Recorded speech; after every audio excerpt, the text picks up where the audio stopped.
Wassail, beautiful people. So wind of change, and lay your hair down, was the energy coming through. Wind of change, I think, is the breakdown of the grand air trine that was Pluto, Uranus,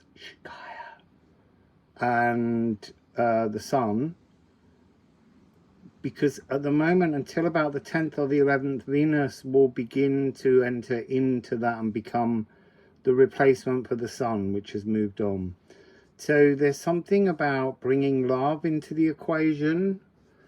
And I don't know that I mean someone is coming towards you. Just the energy of love. Maybe it's, I mean, it is more likely in a reading by me to be loved ourselves. So let me just think. Venus will be 27 degrees, 26, 27 degrees of Virgo, moving towards Libra. Pluto is in Aquarius, Uranus change. Digging up self-love seems to be what's channeling through. Anyway, let's, I'm not going to start with that one. Let's start with the musical Alchemy of Astrology deck.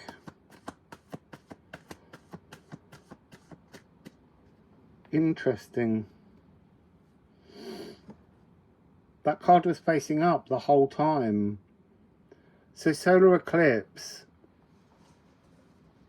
So yes, it has something to do with new narratives, because the eclipse was in Virgo. Virgo is about opening space in the world, in the earth, in the fixed frequencies of the sacred simulation that we call the stagnant labyrinth, opening space.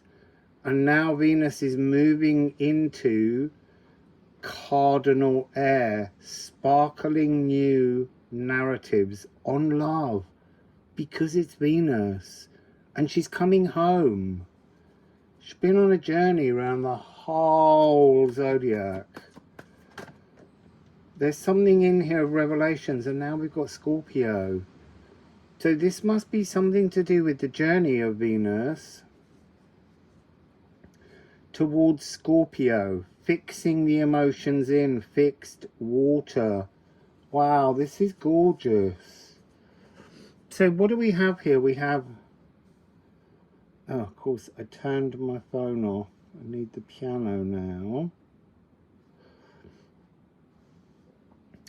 A and the E of the moon and the sun is done.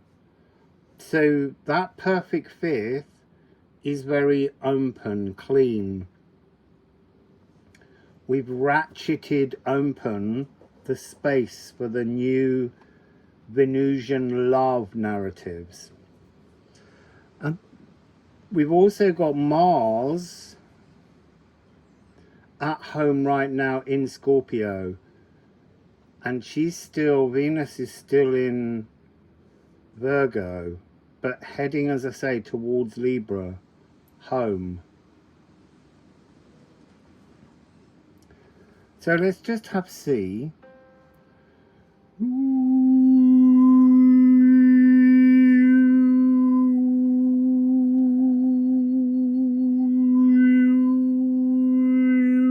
Sorry, so many messages. As soon as that note came through, it's like, too soon, you're ahead of yourself. And it showed me immediately that the notes that are necessary are Venus, F sharp,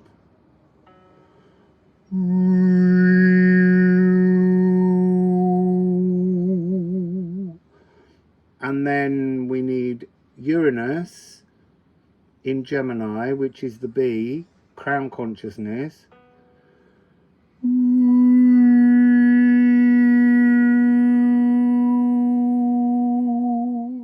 And then Pluto, which is the spine, C sharp, D flat.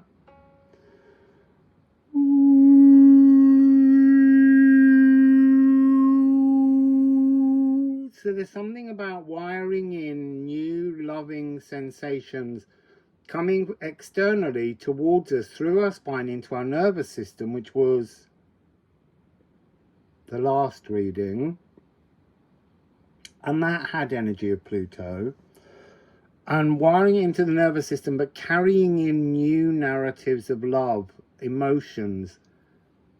858, so that's like a divine change. So this is something external. Music of the spheres providing a new frequency.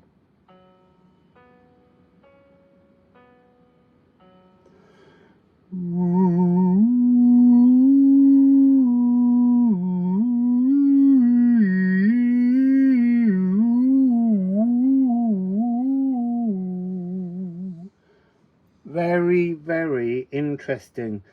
So that's the new pattern of the music of the spheres that we need to be working on during October. Should we get some runes on that? See what else there is. I feel like it's meant to be musical alchemy of astrology, but we'll shuffle because I love my rune deck. Confirmation burp of transformation. Okay, so really interesting. It's another 826. It's ash. So 8588. 888, whenever I see 3 8s, I do get that energy at the moment. This was in the Virgo reading for Kathy. The 8888. This notion that the old hit the jackpot, align, materialize, was 777. It's now 888. It's a much more divine frequency. So this is the personal Yggdrasil tree. So it's like being open to that energy, this melody. Whoops.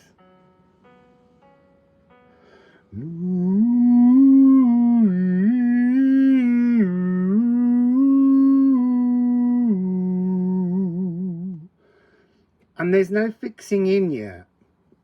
This feels like October is this rolling, lapping new frequency of an expansive form of love. What do I mean by that? What I mean is that you could have love for a pet or for a family member.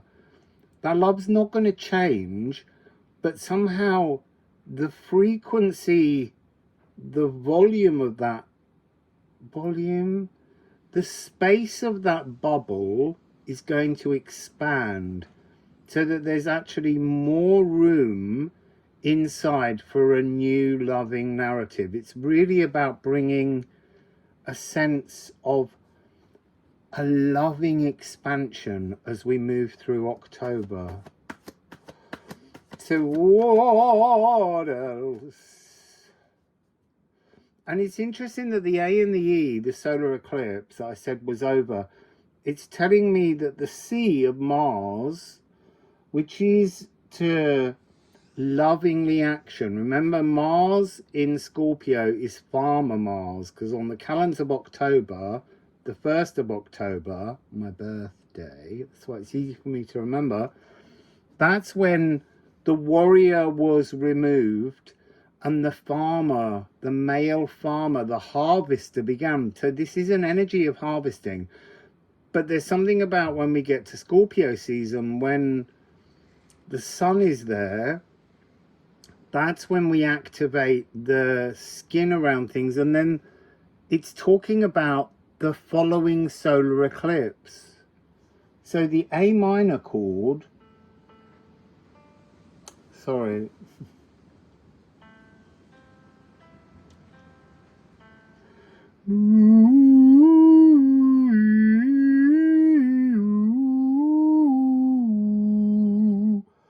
okay, so there's a series of shifts. So Venus,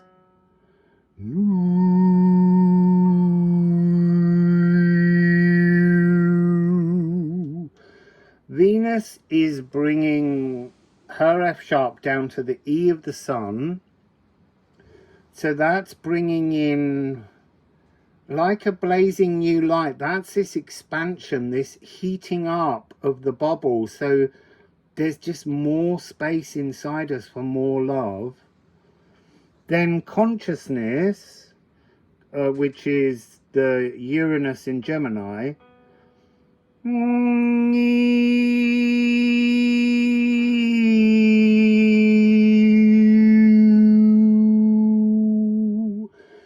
bringing, so it's going from crown to third eye. The energy that came through them was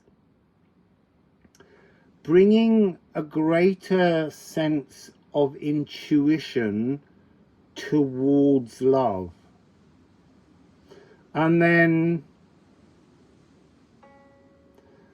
the spine, which carries all the energies through, first of all, it feels like this wants to have the B flat A sharp of Chiron.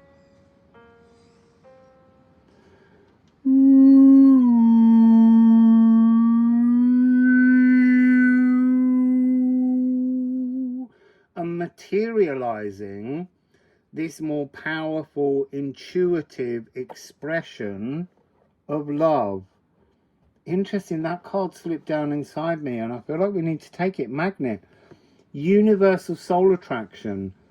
This is an esoteric entanglement that the music of the spheres is bringing to us so that we can learn to be more playful in love. That's the message. Learn to be more playful in love. And it's a 6-8. It's got another 8. So we've now got the 4 8s that we had in Kathy's reading, which was part of her collective Oversoul song. So it might be worth going back to look at that. If I remember, I'll put it in the link in the description box. And I will just say, at the moment, I haven't been planning to do any more Oversoul collective song readings because they were something special to the eclipse tunnel. But I am now offering the option for you to have a personal reading that will be a collective dream, but you can tell me the dream and I'll shuffle cards and then I'll post it online so that others can share in it. So it's interesting, 8585 might be relevant, which is 1313. This is divine. The music of the spheres is creating a divine opportunity for an expansion of love. Oh, you see, that's also interesting. Letting go of all you create to create again. But what's interesting in that, the same as what you make and leave behind, it's what you make and leave behind is your legacy when you leave. Letting go of all you create to create again is a willingness to expand and transform.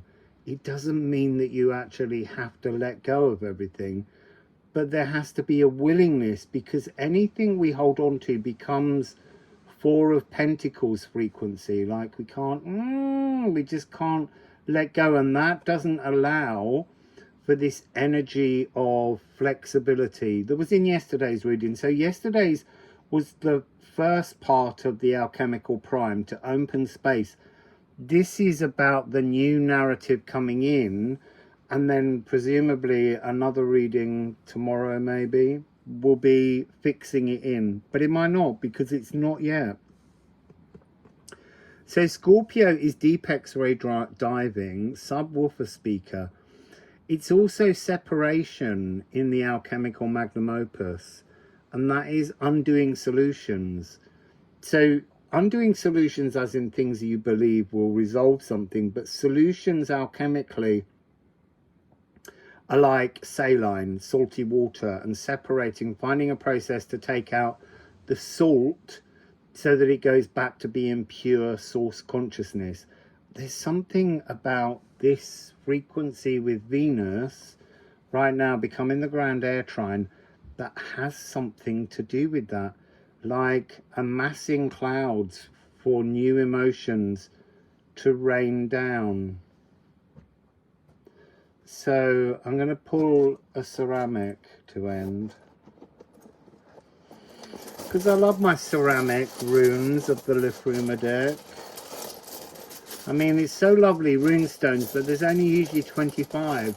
I got 78, and they're all different.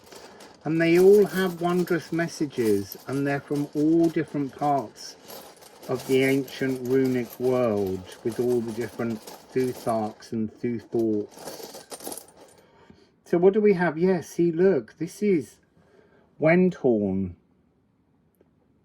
So this is to unbind. This is to howl at the moon. This is to scream. This is to find the cure in the pain. So recognizing the transformations. So yeah, really very emotional frequency, Wendhorn. And Wendhorn is a bind rune of mystical magic.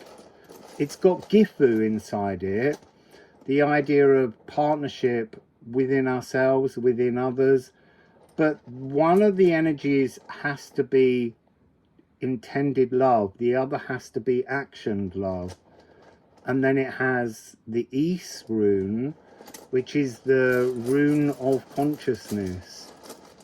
It's interesting, like, so there's a conscious point coming towards us in which our consciousness will recognize the divine intention of love and the divine actioning of love. And that point is like a kind of X on the map, but it's a release of trauma. Fascinating. So anyway, too long. What's it?